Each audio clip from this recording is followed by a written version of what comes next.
नमस्कार, मैं हूं सैयद सोहेल और 5 की पंचायत में आपका बहुत बहुत स्वागत है। तमिलनाडु की पूर्व डीएमके सरकार ने कानून बनाकर गैर ब्राह्मणों को पुजारी बनने का रास्ता साफ किया था। शर्तें बस ये थीं कि उन्हें मंदिर की परंपराओं और रीति रिवाजों की जानकारी हो। इस कानून का विरोध कर रहे पुजारी सुप्रीम कोर्ट पहुंचे, लेकिन देश की सबसे बड़ी अदालत ने गैर ब्राह्मणों के पुजारी बनने की राह को आसान बनाने वाले कानून की समीक्षा से इनकार कर दिया। आज की 5 की पंचायत में सबसे अहम सवाल भी यही है कि यह परंपरा क्यों जारी रहनी चाहिए। आखिर गैर ब्राह्मणों को मंदिरों में पुजारी क्यों नहीं बनाया जा सकता, इसी पर हम बात करेंगे। पहले एक रिपोर्ट देखिए।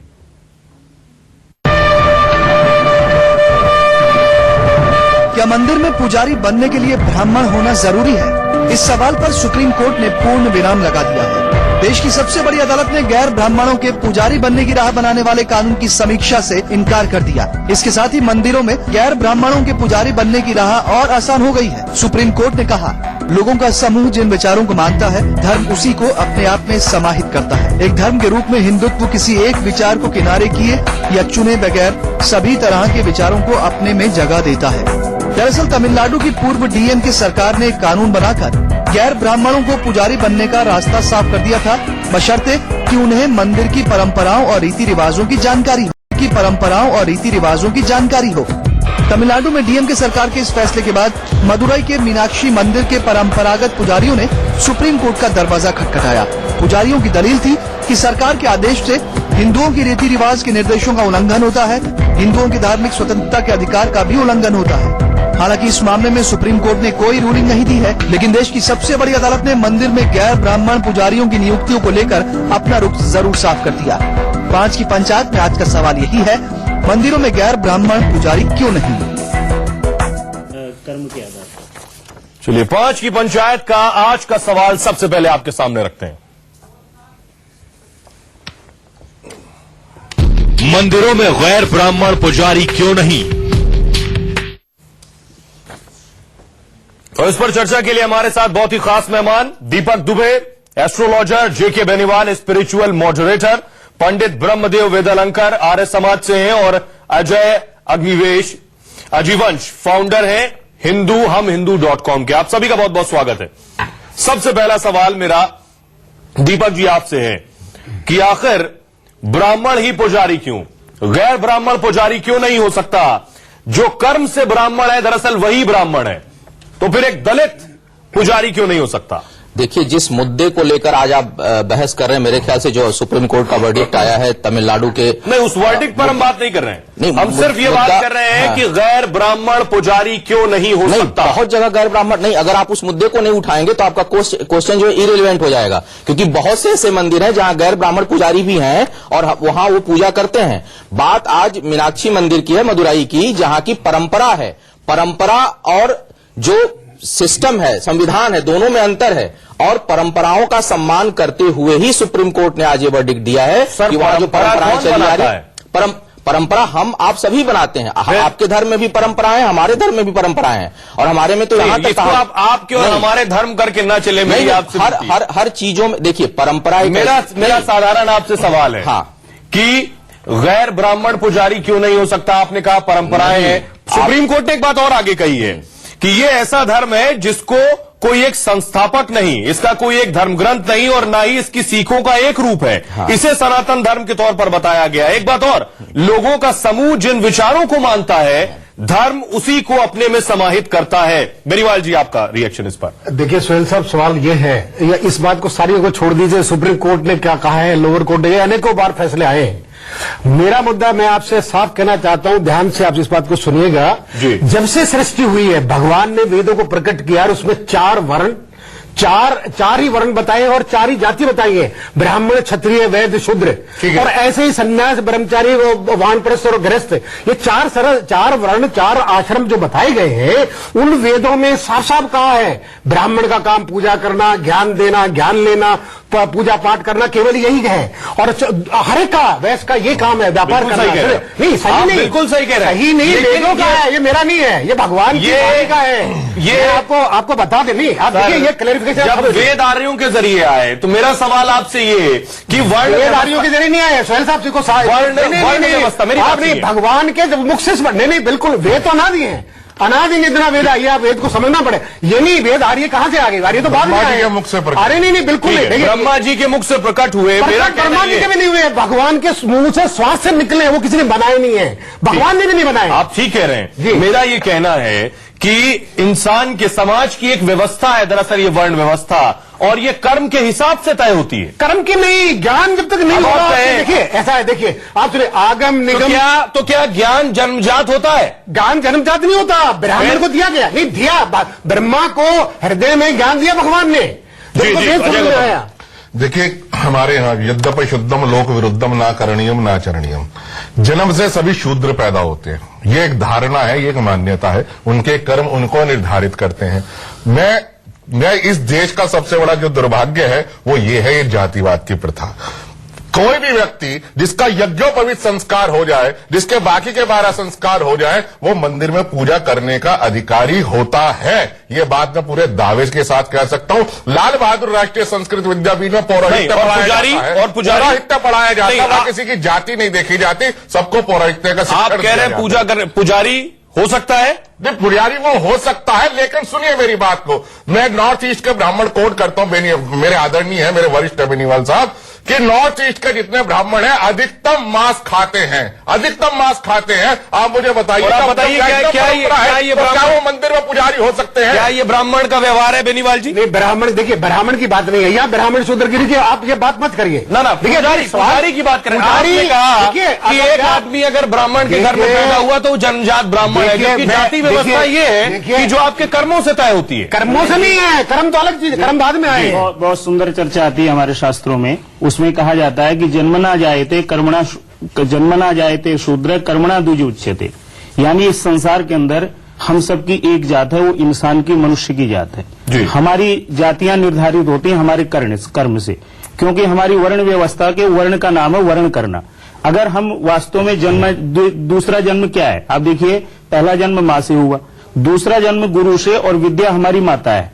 उसके अनुसार यदि वास्तव में कोई ब्राह्मण के घर पैदा हुआ और उसके संस्कार ब्राह्मण के नहीं है, उसके विचार ब्राह्मण के नहीं है, शिक्षा ब्राह्मण की नहीं है, तो निश्चित रूप से वो अधिकारी नहीं है ब्राह्मण पद का। साहब बताइए क्या कहेंगे? 84 लाख योनियां हैं, सबसे श्रेष्ठ योनि में आप और हम बैठे हैं यहाँ पर, मनुष्य योनि में।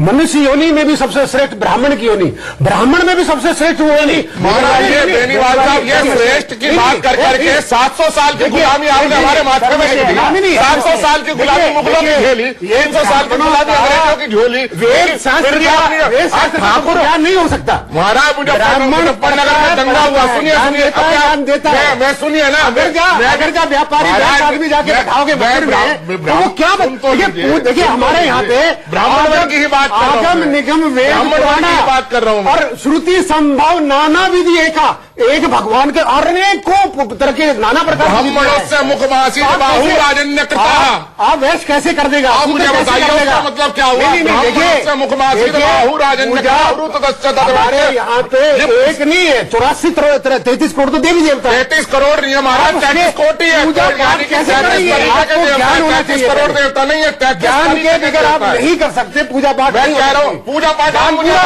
मुझे बताइए, मुझे बताइए जो जन्म से मुझे बताया, जिसका जन्म हो गया, जाके अगर मांसाहार करे, वो मदिरापान करे, और तो देवता की मूर्ति स्पर्श करने का अधिकार उसको होगा क्या? कर्म के हिसाब से राजों की लड़ाई में राजपूत नहीं लड़ते, राजपूत की लड़ाई के अंदर व्यक्ति नहीं लड़ता, एक बात बताइए, मैं सवाल फिर वही कह रहा हूँ, बेनीवाल जी, सवाल फिर वही है, क्या ज्ञान जन्मजात होता है? ज्ञान जन्मजात नहीं होता। बेनीवाल साहब जो कुंडली बनती है, कुंडली नहीं है, पिछला संस्कार है, संस्कार है। ओके, 10 सेकंड जब कुंडली बनती है, कुंडली बनती होती है, उसमें सबसे पहले लिखा जाता है वर्ण, ठीक है। और जब कुंडली मिलाते हैं तो उसके अंदर वर्ण जो होता है, ब्राह्मण के घर में भी जो पैदा होता है उसमें जो ज्योतिष में वर्ण लिखा जाता है उसमें वो शूद्र भी आ जाता है। तो अब आप मुझे बताइए, कि आप ज्योतिष शास्त्र को ठुकरा दीजिए, आप मुझे ज्योतिष को ठुकरा दीजिए। अगर ज्योतिष के अंदर ब्राह्मण के कुल में पैदा हुआ व्यक्ति शूद्र का वर्ण में आता है या नहीं आता है? चर्चा वास्तव में बहुत आप इतने गंभीर चर्चा को, लेकिन इस चर्चा को इस तरह से इसको लिया जाए बहुत कि बड़ा वास्तव मुद्दा में है और हमारे जो वेद हैं वो हमारे इस संस्कृति के आधार हैं और वेदों में स्पष्ट वर्णन है। सर क्या कहीं वास्तव किसी वेद में ये लिखा हुआ है कि ब्राह्मण का जो पुत्र होगा वही मंदिर में पुजारी होगा? नहीं लिखा है, नहीं लिखा है। और देखिए मनु जी ने व्यवस्था दी कि ब्राह्मण के लक्षण क्या है, वेद पढ़ना, वेद पढ़ाना, यज्ञ करना, यज्ञ कराना, कई चीजों को दान देना, दान लेना, जो वास्तव में इन छह मैं आपको धरातल की बात बता रहा हूँ। अभी 2 साल पहले दंगे के घर पैदा हुए, 2 साल पहले दंगे हुए, जाटों की लड़ाई किसी और के साथ में, दूसरी कास्ट भी है। गंभीरता की बात क्या कर रहे हो? आपकी बहन बेटियों को उठा के ले जाते हो, आप गंभीरता की बात कर रहे हो? 700 साल के आज कितने बड़े हैं, आप हमारे में से तोड़ के गए हुए कितने मुसलमान इस देश के नहीं हो अंदर हैं? सकती, जाति कहाँ हो सकती? जाति मनुष्य, देखिए धर्म की कोई जाति नहीं होती है। धर्म का ये शरीर का धर्म होता है, ये धर्म हम लोग आपस में बांट रहे, फिर तो गलती है। आप मुझे बताइए, मांसाहार करने वाले नॉर्थ ईस्ट का ब्राह्मण जो मांस खाता है उसको आप भगवान विष्णु की पूजा का मंदिर का अधिकार आप दोगे क्या? जाति शरीर की होती है। पश्चिम बंगाल में मांस खाने वाले ब्राह्मण को आप मूर्ति सेवा का अधिकार दोगे क्या? बेनीवाल जी ये मान रहे हैं कि जाति शरीर की होती है, आप यही कह रहे हैं? जी। तो मेरा सवाल ये, जब जाति शरीर की होती है और ज्ञान से चीजें बदल सकती हैं, एक दलित का अगर बेटा है और यह एक दलित है जो ज्ञानी है, जिसने ज्ञान प्राप्त किया है, मंदिर के बारे में परंपरा से जुड़ी चीजें सीखी हैं, विधाओं को सीखा है, क्या उसे पुजारी बनने में आपको ऐतराज? विधाओं को सीखा है, क्या उसे पुजारी बनने में आपको ऐतराज है? ऐतराज ये है कि नियम है, देखिए क्या नियम है? किसने बनाया नियम? हमारे शंकराचार्य का एक पद है, सबसे ऊंचा पद है, उसमें मैं कई बार आपको कोट कर सकता हूं, मैं नाम ले लूंगा यहाँ पे चैनल के ऊपर। कई ऐसे हैं जो कि दूसरी जात के, उनको शंकराचार्य नहीं बनाया गया, मठावयम है, नहीं बनाया गया, उसका सम्मान ब्राह्मण नहीं, सम्मान है। देखिए मंदिर अगर आप नियम सर्वोच्च है, ये सूरज संस्था का है, सुनिए नियम सर्वोच्च नियम चलेगा। अगर आपकी सोसाइटी का तो आप ब्राह्मण पुजारी रख सकते नहीं बन सकता, लेकिन जो मंदिर ब्राह्मण ही बनेगा आप उसमें नहीं रख सकते। रूल तो बढ़िए। एक बात आप दोनों ठीक है, मैंगलोर में कर्नाटक, मैंगलोर में गोरखनाथेश्वर मंदिर में दलित पुजारी विधवा महिलाओं को पुजारी बनाया गया। 100 साल बाद ये परंपरा बदली है। इसके अलावा यही सोलापुर महाराष्ट्र में 900 साल पुराने मंदिर में गैर ब्राह्मण पुजारी बनाया गया। इस तरह की नजीर आपके सामने, उसके बाद भी आप उन्हीं बेड़ियों से जकड़े हुए बेईमान। बेड़ियों से आप ऐसे देश में रहते हैं, हम तो शास्त्र वेदों की बात कर रहे हैं, हम पुराणों की बात कर रहे हैं, चल रहा है। हमें जाति की क्या मतलब है? हमारी संसद और अगर शूद्र कोई अगर जब पुजारी बनता है, वाल्मीकि मंदिर है हमारे देश के अंदर, वाल्मीकि मंदिर में शूद्र नहीं होता क्या पुजारी? वहाँ पे देखिए शमशान घाट में अलग पुजारी होता है, हमारे वाल्मीकि मंदिर में अलग पुजारी होता है, इनमें वेदों पुराणों का अलग पुजारी होता है। हमारे करोड़ों देवी देवता है, पुजारी अलग अलग आता है। 30 सेकंड सर ये भी एक दुर्भाग्य है। सोमनाथ का मंदिर, ये भी हमारा सोमनाथ का मंदिर जो है 16 बार लूटा गया सिर्फ इसी व्यवस्था से कि ब्राह्मणों की लड़ाई है तो उसके लिए पिछड़े नहीं आए, पिछड़ों की लड़ाई होती है आगे नहीं जाते। मेरी लड़ाई हिंदुत्व के लिए है महाराज, मेरी लड़ाई ना ब्राह्मण के लिए ना शूद्र के लिए, मेरी लड़ाई है हिंदुत्व के लिए। आप लोग इसी वर्ण व्यवस्था का शिकार करके आपने अपने बीच में से मुगल बनवा दिए, बनवा दिए, हम अपने लोगों को जोड़ कर नहीं रख पाए और यही कारण है कि आज हिंदुत्व की इतनी दुर्बलता है। कुछ सेकंड के लिए एक छोटी सी बात करना चाहूंगा, बात को वशिष्ठ टीवी और मेरा कहना ये, जब अभी तक बहुत से ऐसे मंदिर है, कुछ का मैं जिक्र कर रहा हूं, विक्रमगंज में काली मंदिर जहां दलित को दाखिल होने पर पीटा, भोजपुर जिले में शिवजी के मंदिर जहां प्रवेश करने पर दबंगों ने दलित को मार डाला, हिमाचल प्रदेश में बिलासपुर में संतोषी माता के मंदिर में दलित के प्रवेश पर रोक है, पुरी में काली मंदिर में आप अभी तक प्रवेश नहीं करा पाए हैं। गलत है ये, तो आप जी। प्रवेश के ऊपर कोई रोक नहीं है, कोई भी कहीं जा सकता है मनुष्य। ये मैं जो न्यूज रिपोर्ट पढ़ रहा हूँ, प्रवेश का मतलब ये है, नहीं, प्रवेश का मतलब ये है कि आप ग्रह में नहीं जा सकते, आप उसके नजदीक नहीं जा सकते, पूजा पाठ नहीं कर सकते, क्योंकि हमारे जी क्यों नहीं जा सकते? देखिए इसमें नहीं जा सकते, कर्म से उच्च है। नहीं, कर्म से उच्च नहीं, गर्भगृह में नहीं जा सकते, अलग चीज है। कर्म से उच्च तो क्यों नहीं जा सकते? उस मंदिर का भगवान ने भगवान ने वर्ण व्यवस्था क्यों बनाई? मुझे बताइए, एक छत्री जाके लड़ेगा, युद्ध करेगा, वैश्य व्यापारी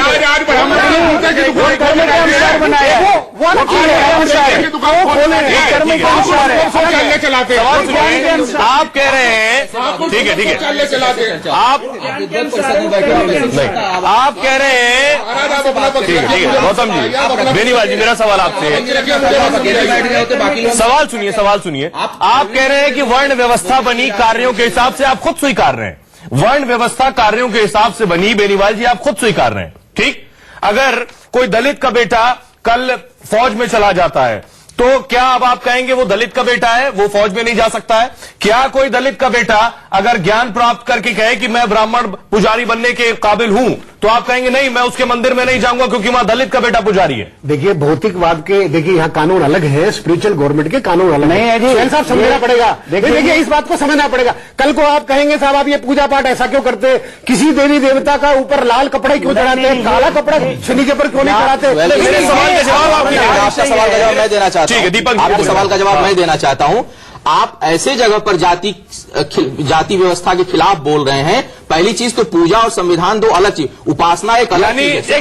आप कह रहे हैं, आप गलत कह रहे हैं, मैं गलत, आप गलत कह रहे हैं। मेरी बात आप सुने ही नहीं, तो आप कह रहे हैं जाति व्यवस्था के खिलाफ बोल रहे हैं। आप मेरी पूरी बात सुने नहीं, कैसे आपको पता चला? इंटरप्ट मत करिए ना, मेरी पूरी बात सुन लीजिए, फिर आप जवाब दीजिए। पहली चीज ये कि आप उपासना और संविधान को जोड़ने, धर्म की व्यवस्था अलग है, वहां बहुत सी परंपराएं, संविधान की बात नहीं हो रही है, नहीं, फिर आप लेट मी फिनिश फर्स्ट। आप जो है तो दोनों व्यवस्थाओं को आप एक साथ जोड़ रहे हैं। उपासना में सबकी अपनी अपनी अलग पद्धतियां हैं, अलग अलग नियम। जैसे अभी आप ही के टीवी पे चल रहा है कि कहीं काली मंदिर है जहां दलित 200 साल से पूजा कर रहे हैं, वहां कोई आपत्ति नहीं है, वहां कोई ब्राह्मण जाके नहीं। अगर उस मंदिर में कोई परंपरा चली आ रही है तो उसका सम्मान होना चाहिए, और यही आज सुप्रीम कोर्ट ने किया है। दूसरी चीज दूसरी चीज सोलापुर महाराष्ट्र में 900 साल पुरानी परंपरा खत्म हो गई। दूसरी चीज परंपरा को भी तो रुक जाइए, मेरी बात अभी खत्म नहीं है, मैं 1 मिनट में अपनी बात खत्म कर रहा हूं। दूसरी चीज, जाति प्रथा, आप जहां पर आप ऐसे देश में जाति के विरुद्ध बात कर रहे हैं जहां पे जाति के आधार पर योग्यता की मान्यता नहीं दी जाती, आरक्षण के आधार पर जीवन शैली को भी प्रभावित किया जा रहा है, और इसकी मान्यता हमारी कोर्ट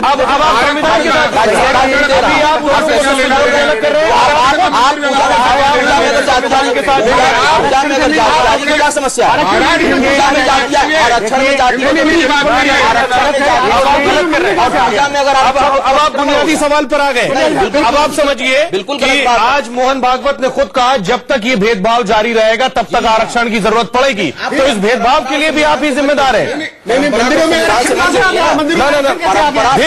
भेदभाव की बात हो रही है, ये भेदभाव की नहीं है। परंपरा 700 साल की गुलामी भी इन लोगों की आंख में, 700 साल की ब्रिटिश की गुलामी, 16 बार इन्होंने अपना सोमनाथ जी का मंदिर लुटवा दिया, ये कह कह कि हम अगड़े हैं, हम अपने मंदिर की रक्षा कर लेंगे। परंपरा किसी मंदिर में अगर कोई परंपरा है तो उसका सम्मान। आज हिंदुत्व बढ़ गया, आज आप लोगों की सोच के कारण हिंदुत्व खतरे में है, आज आप लोगों से पलायन करें। वक्त कम है, वक्त कम है। सबसे लास्ट कमेंट जाएंगे, लास्ट कमेंट आपसे आकर मेरा अजय गौतम जी, मानवता के लिए लड़ी है। Deepak ji, last comment 10 second में, आखिर गैर ब्राह्मण पुजारी क्यों नहीं? लास्ट मानवता मेरा जो कमेंट है वो यह है कि परंपराओं का सम्मान होना चाहिए। अगर किसी मंदिर में कोई परंपरा चली आ रही है उसका सम्मान होना चाहिए। परंपरा का भी सम्मान कराओ, दूसरे का भी सम्मान कराओ, बाल विवाह का भी सम्मान कराओ। 100 साल और 200 साल पुरानी परंपराएं तोड़ के आगे बढ़े और दलितों को पुजारी बनाया गया। 10 सेकंड हमारा 10 सेकंड में यही कहना है कि अगर जो ज्ञान का, जो वेद का, शास्त्र का, पुराण का ज्ञान रखता हो उसको पूजा का पूरा अधिकार है। चाहे वो किसी जाति का हो, चाहे वो किसी जाति का, किसी भी जाति को जो पुजारी भी बन सकता है, परंपरा पुजारी भी बन सकता है, पुजारी भी बन सकता है। तो शास्त्र देखिए, इस देश का एक ही धर्म है, वो हिंदुत्व, और हिंदुत्व तब बचेगा जब चारों वर्ण से सभी जातियां आपस में मिलकर एक साथ लड़ेंगी। ये हिंदुत्व की रक्षा होगी। जब तक ये जातिवाद रहेगा, वर्ण व्यवस्था रहेगा, हिंदुत्व खतरे में रहेगा। 16 बार अपना मंदिर लुटवा चुके, 700 साल की गुलामी के बावजूद भी आपके लोग जाके क्रिश्चियन बनते हैं, अजय जी उनका टाइम भी ले लिया आपने। मुसलमान बनते हैं, आप उनको रोक नहीं पाए। इसमें आपकी विफलता है। टाइम भी ले लिया। अंतिम कमेंट यही है कि हमारे देश के अंदर हमारे जो सबसे श्रेष्ठ हैं वो वेद हैं, और वेद किसी के साथ भेदभाव नहीं करते। वो एक व्यवस्था मानते हैं कि यदि व्यक्ति का द्विज है, वो जन्म के आधार पर और कर्म के आधार पर वो श्रेष्ठ है तो वो ब्राह्मण कहलाएगा। और निश्चित रूप से वही समाज की व्यवस्था यही है कि कार्य के हिसाब से तय होती है। जो ज्ञानी है दरअसल वही ब्राह्मण है। बहुत बहुत शुक्रिया आप सभी मेहमानों का। एक छोटे से ब्रेक के लिए रुक रहे हैं, लौट रहे हैं कुछ और बड़ी खबरों के साथ। Thank you very much.